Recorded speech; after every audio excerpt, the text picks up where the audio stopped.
और आ रही है कि चिराग पासवान ने स्पष्ट तौर पे कहा है। No comment. नहीं, दूसरा सवाल है no comment, no comment, no. चुनाव लड़ने को लेकर ये सवाल है सर कि आप लोग गठबंधन में बात नहीं करते हैं, पब्लिक फोरम पे बात रखते हैं आप उनसे पूछिए क्या बात है। नहीं। नमस्कार, आप देख रहे हैं न्यूज फॉर नेशन और मैं हूं प्रियदर्शन। एनडीए यानी कि नेशनल डेमोक्रेटिक अलायंस में मौजूदा समय में बिहार से जुड़े हुए जो अलग अलग राजनीतिक दल हैं, उसमें भाजपा के भरोसेमंद साथी के रूप में पशुपति पारस और चिराग पासवान दोनों लोजपा के दो धड़े के रूप में मौजूद हैं। लेकिन स्थिति है कि एनडीए में रहने के बाद भी दोनों चाचा भतीजों में जो दूरियां थी, वो दूरियां बार बार उनके बयानों से भी सामने दिखती हैं। और एक बार फिर से कुछ ऐसा ही देखने को मिला है हाजीपुर लोकसभा सीट को लेकर। दरअसल हाजीपुर लोकसभा सीट पूर्व दिवंगत केंद्रीय मंत्री रामविलास पासवान का संसदीय क्षेत्र रहा है। वहां से उन्होंने कई रिकॉर्ड स्थापित किए थे, लेकिन जब इस सीट पर रामविलास पासवान के बदले पिछले चुनाव में पशुपति पारस को उतारा गया, तो रामविलास पासवान के बेटे चिराग पासवान ने जमुई से संसदीय क्षेत्र से चुनाव लड़ा। और अब स्थिति है कि चाचा भतीजे दो भाग में बंट चुके हैं, लेकिन अपने पिता की विरासतीय सीट हाजीपुर पर चिराग पासवान लगातार दावा कर रहे हैं, तो दूसरी ओर अपने भाई का उत्तराधिकारी बता करके पशुपति पारस भी हाजीपुर सीट पर अपनी दावेदारी को बार बार दोहराते रहे हैं।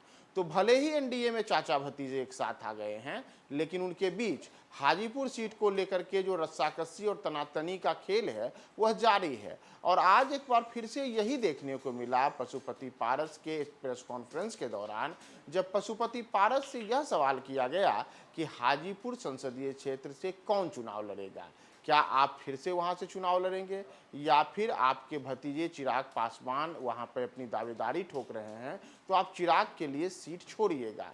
तो इन मुद्दों को लेकर के एक बार फिर पशुपति पारस ने काफ़ी साफ संकेत दिए हैं कि वे चिराग से फिलहाल किसी भी मत में उस सीट को छोड़ने को तैयार नहीं है। और इसमें पूरी की पूरी क्या उनकी सोच है पशुपति पारस की, आप उनका ये पूरा बयान सुनिए। लेकिन उसके बाद नीरज कुमार ने एक प्रेस कॉन्फ्रेंस कर ये कह दिया कि ये पूरी तरह से सियासत की प्रधानमंत्री ने, और उस पर कई सारी बातें कह दी। इसको कैसे अच्छा है कि नालंदा की तस्वीर यदि प्रधानमंत्री नहीं दिखाते तो भी नीरज जी कहते तस्वीर नहीं देखला है, और तस्वीर देखला दिए तो खराब हो गया। नालंदा है बिहार में है कि नहीं कोई बताइए, उनसे पूछिए कि नालंदा विश्वविद्यालय बिहार का पार्ट है कि नहीं। ठीक है, नीतीश जी का घर है नालंदा, एक अलग बात है, लेकिन नालंदा बिहार के अंदर है, देश के अंदर है। और ये स्वाभिमान की बात है, ये खुशी की बात है कि G20 के पटल पर जहां अमेरिका के राष्ट्रपति हों, पूरे विश्व के सर्वमान्य नेता हों, और वहां नालंदा यूनिवर्सिटी का दृश्य दिखाया गया, ये तो गौरव की बात है, ये खुशी की बात है, इसमें दुख नहीं। क्या बात है, मैं बार बार कहता हूँ कि लोग अपने दुख से दुखी नहीं होता, दूसरे को सुख देख के दुखी होता है।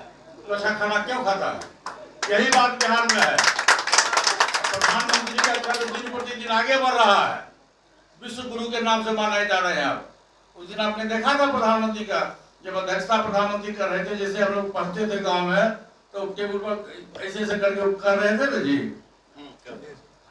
वो लग रहा था कि अध्यक्षता कर रहे हैं।